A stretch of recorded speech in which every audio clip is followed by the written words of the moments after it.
Number 82 in your program, number 1 in your heart. It's Luke Willson, Canada's favorite tight end, joining us for his weekly segment before he heads off to the Super Bowl in Santa Clara. But the news that everyone in the NFL was talking about on Tuesday was the fact that Bill Belichick was not elected to the Hall of Fame on the first ballot. Luke, I've been very curious to get your thoughts on this. What was your first reaction when you heard the news?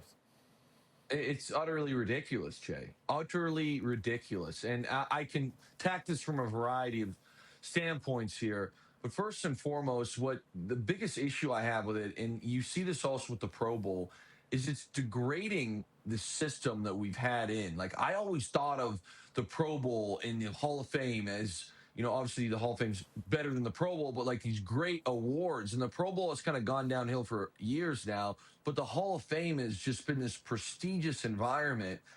And the idea now that people are allowed to vote against Bill Belichick for grudges or personal reasons just devalues a lot of it for me. Obviously, it's still an iconic moment to get inducted. And whether you like him or not, listen, I'm not a Bill Belichick fan, Jay. You know that. And the jersey in this game, I'm right here. He was the coach on the other team that beat us.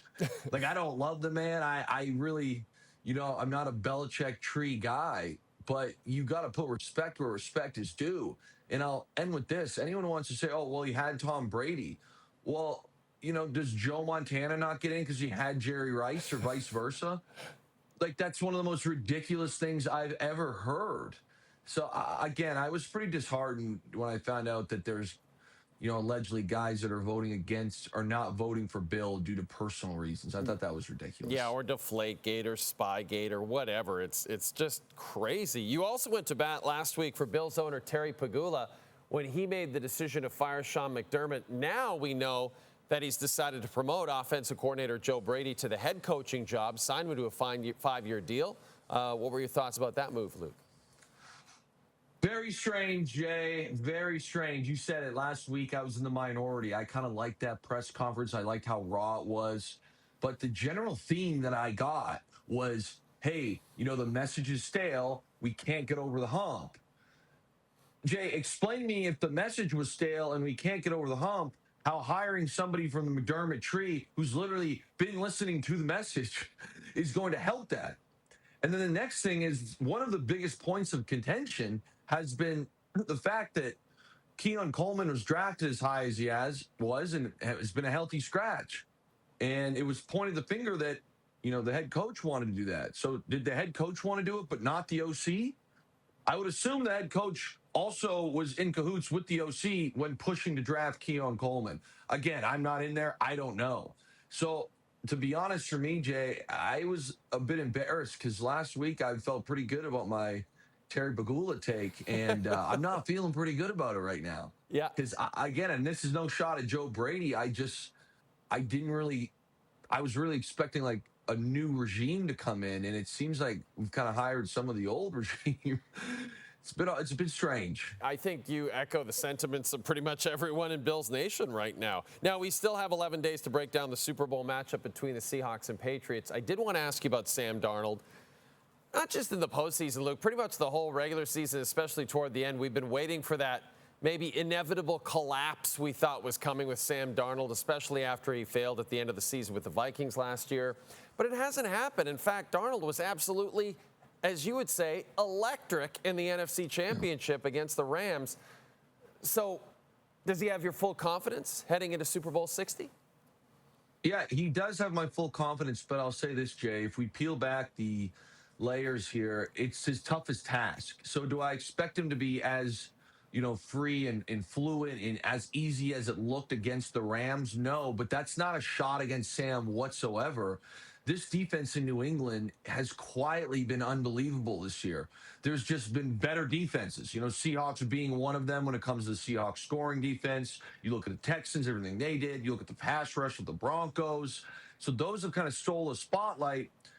New England's defense has been tremendous across the board this year. That's just a fact. So I do think it's his toughest test. He'll have a few more mistakes or critical situations that don't go his way.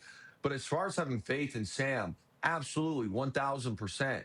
Okay, you don't win the 1 seed. You don't play like you played, whether it's good or bad defense in the playoffs thus far.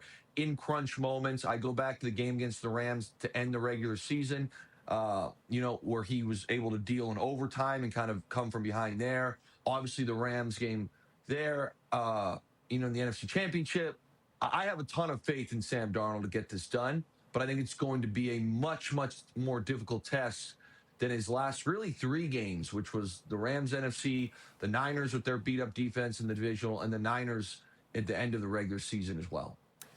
Luke, before we let you head off to beautiful Santa Clara, I actually wanted to ask you an NHL question because here at TSN, we've been working on our face of the franchise for all 32 NHL teams. And for the Toronto Maple Leafs, I know that's your dad's favorite team. There were actually 7 different Toronto Maple Leafs receiving votes as a potential face of the franchise, and the guy who won it was Wendell Clark. And we know your dad, as I said, is a diehard Leafs fan. So we asked you to ask your dad who he would have voted for. So what was your dad's answer? So, Jay, when I got this question, I went right to him, and he gave me an answer right away. I'm going to save for half a second.